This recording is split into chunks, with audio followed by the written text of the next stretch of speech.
शैतान के सदियों पुराने रिश्ते की कहानी। शैतान। गोपीनाथ ने टेबल पर फैली तस्वीरों की ओर इशारा करते हुए कहा, जानवरों की हत्या नहीं, बलि चढ़ाई गई है, और वो भी किसी काले जादू के लिए। ये देखिए। गोपीनाथ ने जानवरों की लाशों की तस्वीरों में उनकी पूंछ पर बंधे एक महीन जंगली घास के टुकड़े और पेट की तरफ कोयले से बने छोटे से टोटके के निशान की ओर इशारा करते हुए कहा। गोपीनाथ की बात सुनकर मीटिंग में मौजूद हर शख्स चौंक गया। रेलवे पुलिस कमिश्नर ने इन तस्वीरों को देखते हुए कहा, गॉड, गोपी, तुम सही कह रहे हो, लेकिन आखिर आज के जमाने में ये सब कौन कर सकता है? सभी हैरान होकर इधर उधर देखने लगे। तभी अचानक ध्रुव ने कहा, शायद मुझे पता है कि ये काम किसका है, चलिए मेरे साथ। इतना कहकर ध्रुव जल्दी से कैबिन के बाहर निकला और अपना स्कूटर स्टार्ट करके वहां से निकल गया। रेलवे पुलिस फोर्स और फॉरेस्ट डिपार्टमेंट के अधिकारी भी अपनी अपनी गाड़ियों में ध्रुव के पीछे चलने लगे।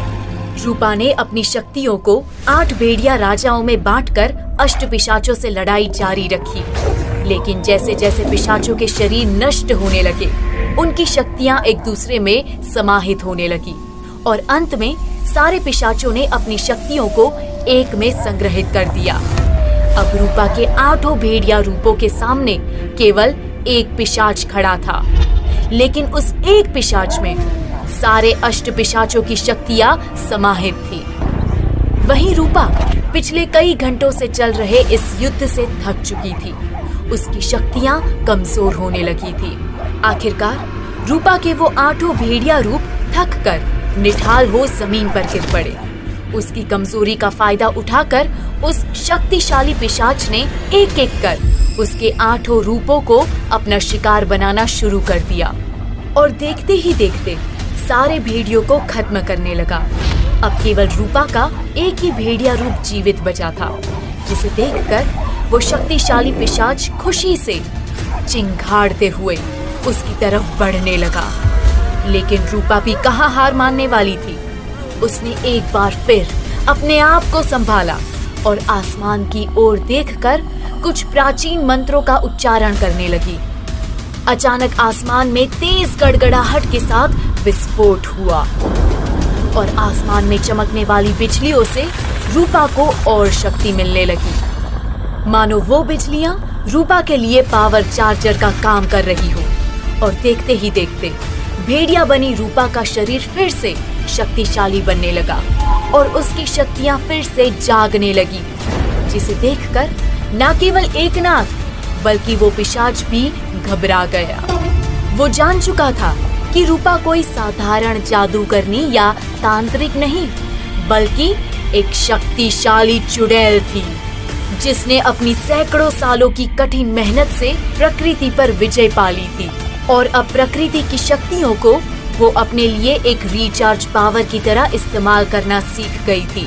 इससे पहले कि रूपा उस पिशाच पर हमला करती, उसने अपनी हार मानते हुए हथियार डाल दिए और रूपा के पैरों में गिरकर उससे माफी मांगने लगे। उधर ध्रुव सोच में डूबा हुआ अपना स्कूटर भगाए जा रहा था। उसके पीछे फॉरेस्ट डिपार्टमेंट और रेलवे पुलिस की गाड़ियां चल रही थी। ध्रुव अपनी सोच में इतना डूबा हुआ था कि उसे इस बात का आभास भी नहीं था कि उसके स्कूटर के साथ साथ जंगल के दोनों तरफ की झाड़ियों में भेड़ियों का एक झुंड भी भाग रहा था। अचानक ध्रुव की नजर सामने की ओर पड़ी और एक झटके में उसने स्कूटर का ब्रेक लगाया। ध्रुव के रुकते ही उसके पीछे चल रही गाड़ियां भी अचानक रुक गई। ध्रुव ने अपने सामने का नजारा देखा तो उसके रोंगटे खड़े हो गए। अपने सामने अपने ही गुलाम इन अष्ट पिशाचों की शक्ति वाले पिशाच को अपने दुश्मन के कदमों में देखकर एकनाथ घबरा गया। उसके पसीने छूटने लगे। उसने कांपती आवाज में कहा, अरे तुम सभी तो मेरे गुलाम हो। मैंने तुम्हें इस रूपा को काबू में करने के लिए नींद से जगाया था और तुम मेरा हुक्म मानने के बदले इसके साथ मिल। एकनाथ अपनी बात भी पूरी नहीं कर पाया था कि उस पिशाच ने फुर्ती से उसका गला पकड़ लिया और बोला, तांत्रिक होकर इतना भी नहीं जानता है एकनाथ। अष्टपिशाच कभी किसी एक के नहीं होते। जिसने उन्हें हराया वो उसके गुलाम बन जाते हैं। 75 साल पहले तेरे दादा नागनाथ ने हमें हराया तो हम उसके गुलाम बन गए थे। लेकिन आज रूपा से हार कर हम उसके गुलाम बन चुके हैं और तू बन चुका है हमारा दुश्मन।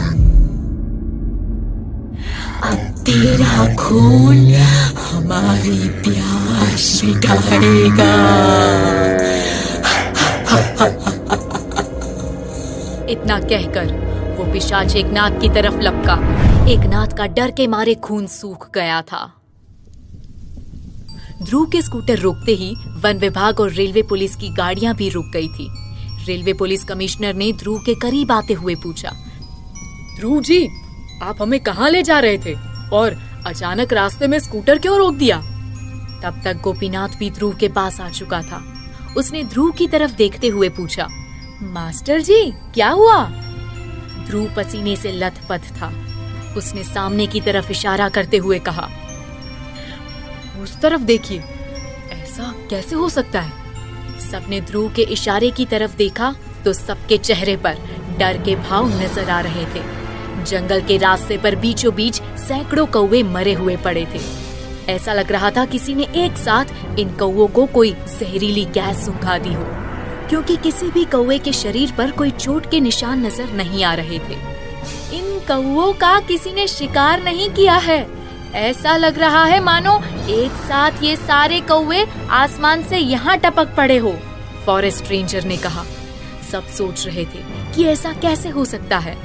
गोपीनाथ सबसे ज्यादा डरा हुआ था। उसने कहा, ये कोई बहुत बड़ा टोटका लगता है मास्टर जी। ध्रुव ने पहली बार गोपीनाथ की बात पर अपनी सहमति दिखाते हुए कहा, इसका मतलब मेरा डर बिल्कुल सही था। हमें जल्दी चलना पड़ेगा, लेकिन दूसरे रास्ते से। इतना कहकर ध्रुव ने अपना स्कूटर स्टार्ट किया और उसे एक दूसरे रास्ते पर मोड़ लिया। बाकी गाड़ियां भी पहले की तरह ध्रुव के पीछे लग गई।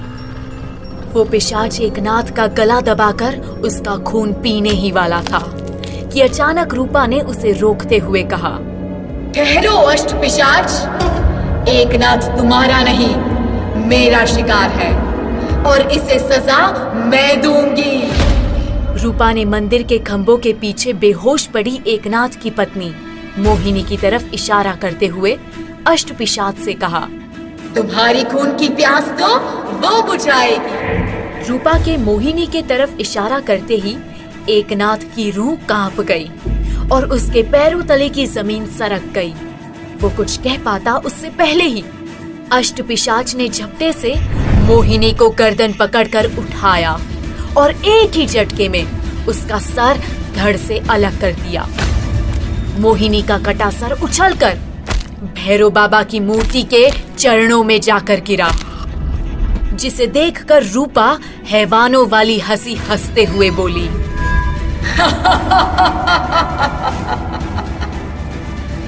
देख एकनाथ, तूने तो भैरव बाबा को अपनी ही पत्नी की बलि चढ़ा दी। क्या ध्रुव को रूपा की सच्चाई पता चल गई थी? क्या एकनाथ रूपा से अपनी पत्नी की हत्या का बदला ले पाएगा? जानने के लिए सुनिए शैतान का अगला एपिसोड।